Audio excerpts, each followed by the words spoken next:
నమస్కారం. ధర్మ సందేహాలు కార్యక్రమానికి సాదర స్వాగతం. ధర్మో రక్షతి రక్షితః. ధర్మాన్ని రక్షిస్తే ఆ ధర్మం మనల్ని రక్షిస్తుంది.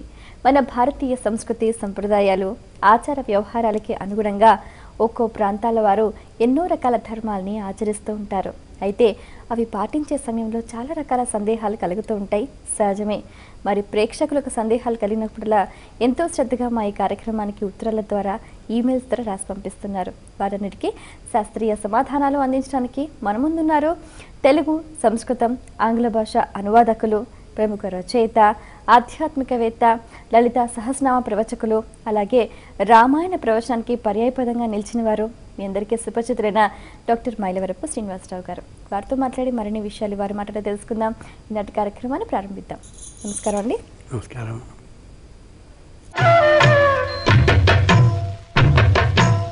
మొదటి తరం చూద్దామండి. ఈమెయిల్ ద్వారా రామకృష్ణ రాస్తున్నారు. సుమంగళిగా మరణించిన వారి మంగళసూత్రాలు ఏం చేయాలి తెలియజేయగలరు అంటూ రాస్తున్నారు. మాంగళ్య తంతున అనేన మమ జీవన హేతున కంఠే బధ్నామి సుభగే సా జీవ శరదాం శతం. ఇది శ్లోకం, మంత్రం కాదు. నా జీవనానికి ఆధారభూతమైనటువంటి ఏ మంగళకరమైనటువంటి తంతువు అంటే ఒక దారం ఉందో దాన్ని నీ కంఠంలో ముడివేస్తున్నాను. ముడివేసిన కారణంగా ఈ కంఠం మాంగళ్య ధారణ చేయబడిన మంత్రం కంఠమై సంపూర్ణమైన విజయాలను నాకు కలిగిస్తుంది. నువ్వు నా జీవనానికి ఆధారభూతురాలివి అని కడుతున్నాడు. అంచేత నాతో నువ్వు 100 సంవత్సరాలు ఉండాలి అనేది దీని యొక్క అర్థం. కానీ పరమేశ్వరుడు ప్రత్యేకంగా ఎవరికి ఎంత ఆయుష్యం ఉండాలో అంత నిర్ణయిస్తాడు. ఆ నిర్ణయించిన కారణంగా అంతకాలానికి ఇతను వెళ్ళిపోయినప్పటికీ కూడా 3 ముడులు వేస్తారు. స్థూల శరీరానికి ఒకటి, సూక్ష్మ శరీరానికి ఒకటి, కారణ శరీరానికి ఒకటి. అతను దురదృష్టవశాత్తు వెళ్ళిపోయినా పైకి ఆమెకి భర్త అతడే. కాబట్టి సుమంగళి అంటే ఏ మాంగళ్య ధారణాన్ని చేశాడో అతడే ఈమె భర్త. కాబట్టి ఆ మాంగళ్య సూత్రం ఏదుందో తాడు, నిజానికి బంగారపు గొలుసు, బంగారపు బెళ్ళలు ఇది కాదు. ఆ ఉన్నటువంటి మాంగళ్య తంతువేదో దాన్ని అలాగే ఉంచాలి తప్ప మరెవరికి ఇయ్యనేకూడదు. పూర్వపు రోజుల్లో ఈ తాడు ఏదైతే కట్టారో ఆ రోజున మాంగళ్య తంతువుగా ఆ తంతువుని మాత్రమే వాడేవారు తప్ప ఈ బంగారపు వీటిని వాడేవారు కాదు. ఒకవేళ ఆ మాంగళ్య తంతువు అంటే తాడు పెరిగిపోతే అంటే ప్రేక్షకులకి తెలుసు, దాన్ని ముడివేసి పసుపు కొమ్ముని కట్టి మళ్ళీ ఇంకొక దాన్ని చేయించుకుని వేసుకునేవారు తప్ప ఆ మాంగళ్య తంతువుని మాత్రం తీసేవారు కాదు.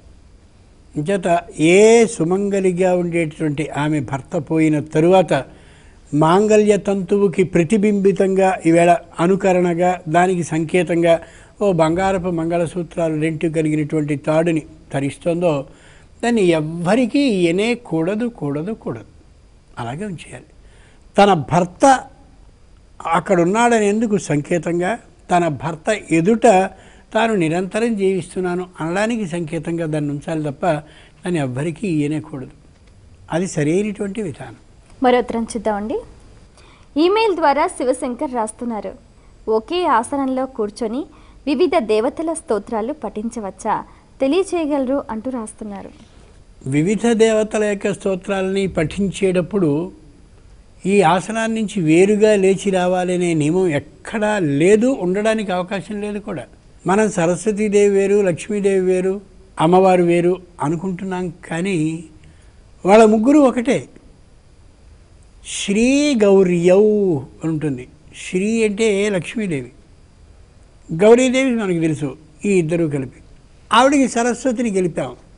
మొత్తం ముగ్గురు దేవతలు. ముగ్గురు దేవతలకి కలిపి పేరు త్రిశక్తి పీఠము అని మామూలుగా మనం చేస్తాం. శక్తిత్రయం అనమాట. ముగ్గురు 3 విధాలైనటువంటి శక్తులు ఇస్తారు తప్ప ముగ్గురు భిన్నమైనటువంటి వాళ్ళు కానే కాదు.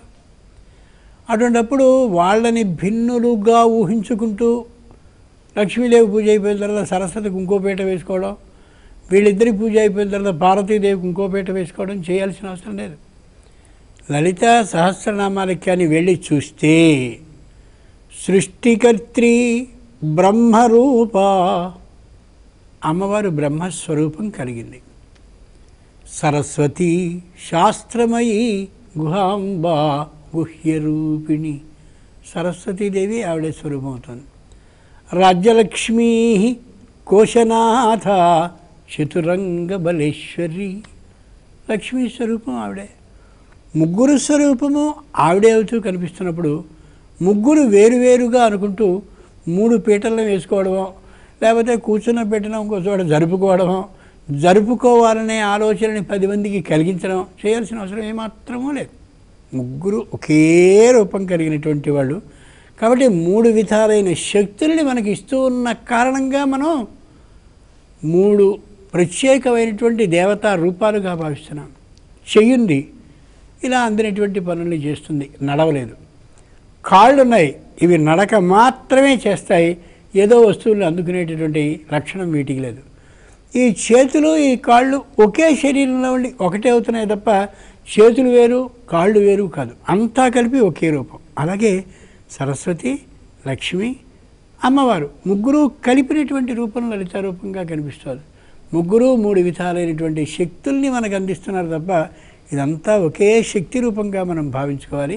ఒకే ఆసనం మీద అవకాశం ఉంటే చేసుకోవచ్చు, లేని పక్షంలో ఆసనం నుంచి లేచి ఏదైనా సరే శ్రద్ధ భక్తి కానీ ఉన్నట్లయితే సమయం లేకపోతే మానసికంగానైనా జపం చేసుకోవచ్చు తప్ప ఆసనాన్ని మారుస్తూ ఒక్కొక్క దేవతకి ఒక్కొక్కరికి చేయాలనే విధానం ఏమాత్రమూ సరికాదు, లేదు. మరి ఉత్తరంలో వారి సందేహం చూద్దామండి. ఈమెయిల్ ద్వారా శాంతి రాస్తున్నారు. కోపంలో తల్లిదండ్రులు తిట్టినవి ఫలిస్తాయా, తెలియచేయగలరు అంటూ రాస్తున్నారు.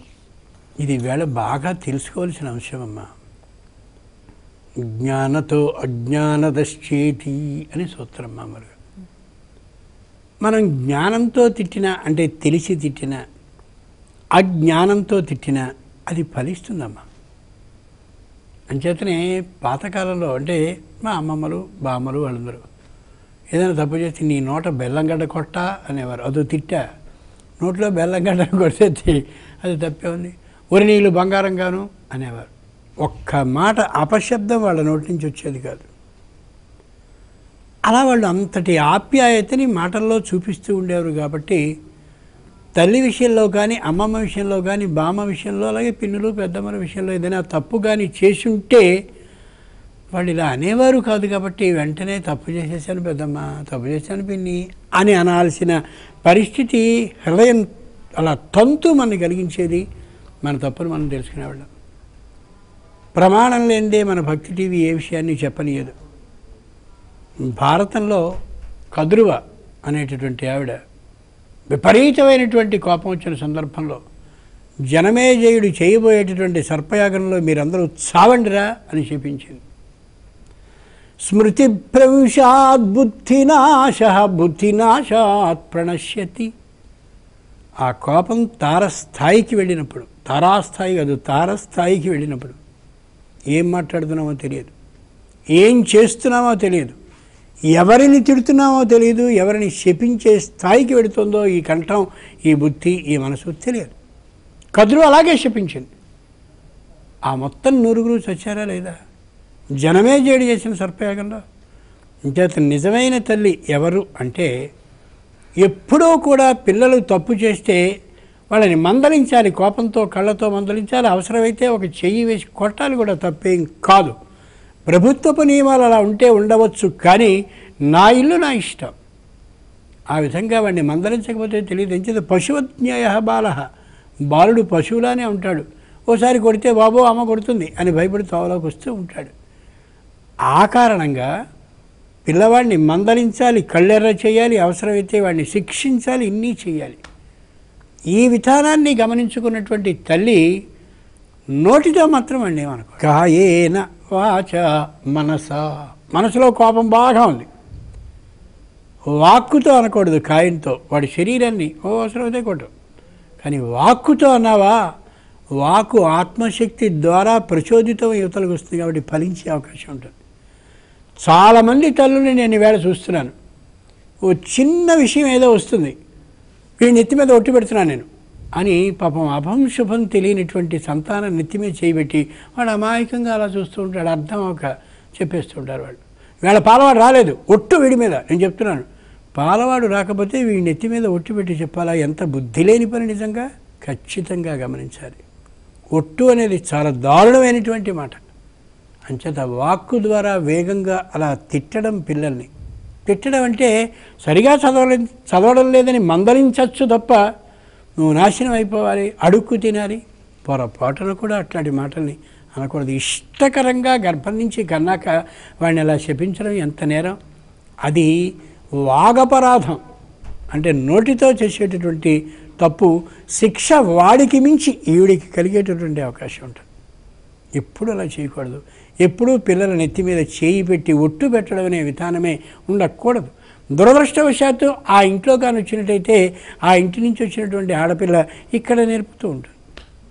అంచేత పిల్లల్ని పెంచడం చాలా జాగ్రత్తగా చేయాలి. నోటితో ఇలాంటి అపరాధాన్ని చేయకూడదు. పిల్లల్ని ఈ విధమైన తిట్లతో శపించకూడదు. తల్లి శాపం, తల్లి మాట మాత్రమే శాపం. మాతు పరదైవతం అని కదా. తల్లి ప్రథమ దైవత, అంటే పూజ్యురాలు, ఆరాధించదగిన ఉత్తమురాలు. దేవుడు వరమిచ్చినా అలాగే అవుతుంది, దేవుడు శపించినా అలాగే అవుతుంది. జ్ఞానంతో కావచ్చు, అజ్ఞానంతో కావచ్చు, తల్లి అని అన్నట్టయితే ఫలించి తీరుతుంది. కాబట్టి మరి ఉత్తరం చూద్దామండి. ఈమెయిల్ ద్వారా వెంకట కుమార్ రాస్తున్నారు. పుత్రులు లేనివారు పున్నామ నరకం తప్పించుకోలేరా, తెలియచేయగలరు అంటూ రాస్తున్నారు. పుత్ నామ నరకం. పుత్ అనే పేరు కలిగింది 14 నరకాల్లో ఒకటి. ఆ నరక బాధని తప్పించుకోవాలంటే సర్వేతే మనురబ్రవీత్. అన్నకి కానీ తమ్ముడికి కానీ సంతానం, పురుష సంతానం ఉంటే వాళ్ళతో చేయించుకోవచ్చు, తప్పేం కాదు.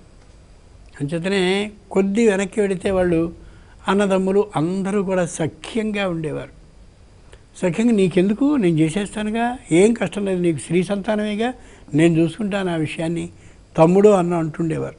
కాబట్టి ఇదంతా ఒకే కుటుంబం అయినటువంటి రోజున స్త్రీ సంతానం కాబట్టి ఏం చేయాలి, అలాంటి బాధ భయము ఉండేది కాదు. అలా ఉన్నట్టయితే ఉండదు కూడా. అంచేత స్త్రీ సంతానం అయినటువంటి వారు అప్పటి నుంచి మాత్రమే తమ్ముడితోనో అన్నతోనో సత్సంబంధాలు కలిగి ఉండడం కాకుండా నిరంతరం సత్సంబంధాలని కలిగి ఉండాలి అని ధర్మశాస్త్రం చెప్పేటటువంటి మాట. జత పుత్ అనే పేరు కలిగినటువంటి నరకానికి పోవలసిన అవసరం ఏమాత్రమూ లేదు. మరి ఉత్తరం చూద్దామండి. ఈమెయిల్ ద్వారా గోపీకృష్ణ రాస్తున్నారు. సుమంగళి స్త్రీలు తప్పనిసరిగా గాజులు ధరించాలా, తెలియచేయగలరు అంటూ రాస్తున్నారు.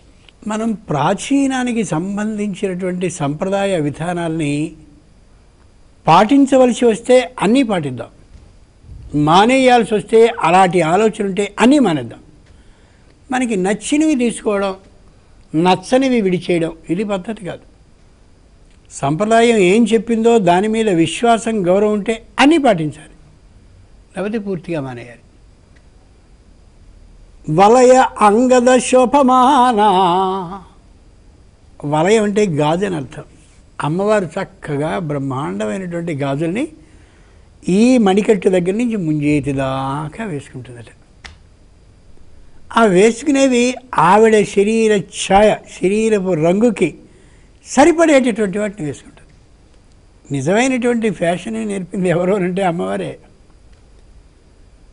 ఎర్రనైనటువంటి శరీర ఛాయ కలిగిన ఆవిడ ఎర్రని చీర కట్టి ఎర్రని కెంపులతో ఉన్నటువంటి హారాలని, దుద్దులని అన్నీ వేసుకుంటుంది.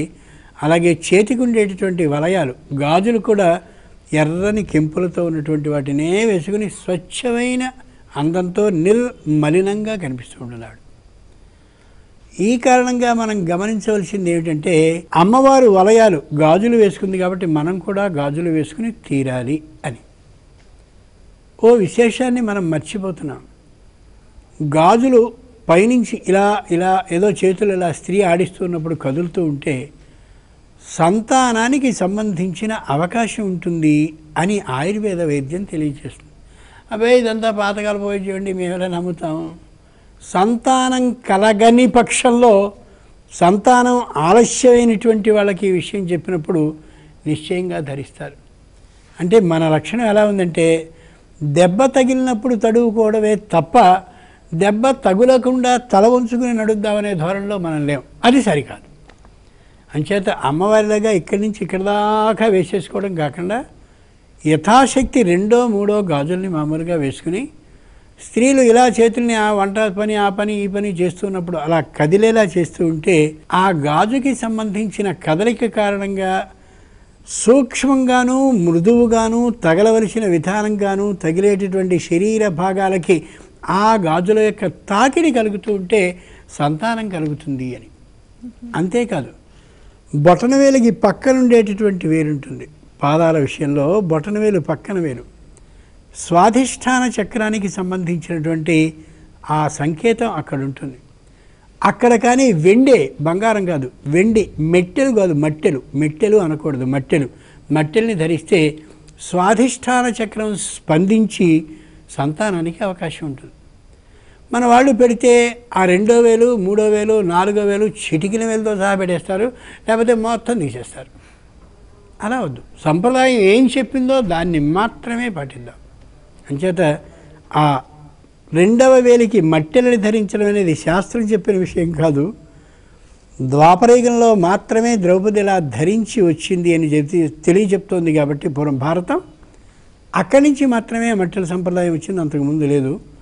స్వాధిష్టాన చక్రానికి సంబంధించింది కాబట్టి సంతానానికి మట్టెలు 2వ వేలికి అవసరం, సంతానానికి వలయాలు ఇది అవసరం. అంచేత నిశ్చయంగా గాజుల్ని సుమంగలి అయినటువంటి ఆమె, సంతానం కావాలి అని అనుకుంటున్నటువంటి ఆమె ధరించి తీరాలి. అవే మాకు సంతానం కలిగింది కాబట్టి తీసేస్తాం కాదు. సంప్రదాయం మనకు విధానాన్ని చెప్పింది, దాన్ని పాటిద్దాం. వీటిని ధరించినప్పుడే సుమంగళి అంటున్నారు కాబట్టి నేను సుమంగళి అనిపించుకోక్కర్లేదు అని కానీ అనుకున్నట్టయితే ఆవిడ తీసేసి మనకు అభ్యంతరం లేదు. మరి ఉత్తరం చూద్దామండి. ఈమెయిల్ ద్వారా రవీంద్రరావు రాస్తున్నారు, అపమృత్యువు అంటే ఏమిటి తెలియచేయగలరు అంటూ రాస్తున్నారు. ప్రతి వ్యక్తికి కూడా ఇన్ని సంవత్సరాల, ఇన్ని నెలల, ఇన్ని రోజుల, ఇన్ని గంటలకి మరణం రావాలి అనేది అది ఖచ్చితంగా విధింపబడ్డ విధానం. జాతస్య హి ధ్రువో మృత్యు. ఈ మృత్యు విధానం ఉన్నటువంటి లోకం కాబట్టి ఇది మర్త్యలోకము అయింది. అపమృత్యువు అంటే అనుకోకుండా ప్రమాదాల వల్ల కానీ, దాడి వల్ల కానీ, యుద్ధం వల్ల కానీ, మరో విధంగా కానీ ఏదైనా రావడం అనేది అపమృత్యు అని లోకంలో మాట. అపమృత్యు అనే మాటకి నిజమైనటువంటి శాస్త్రకర్తలు చెప్పిన మాట, మృత్యువుతో సమానమైన బాధని పడ్డం ఏదో అది అపమృత్యువు. మామూలు మృత్యువు ఏదో 83 సంవత్సరాల 6 నెలలకి అవుతుంది ఫలానా వెంకయ్యకి అన్నా అనుకో, ఆయన ఏదో 75 ఏళ్లకే పోయాడండి అంటే అది అపమృత్యువు కాదు.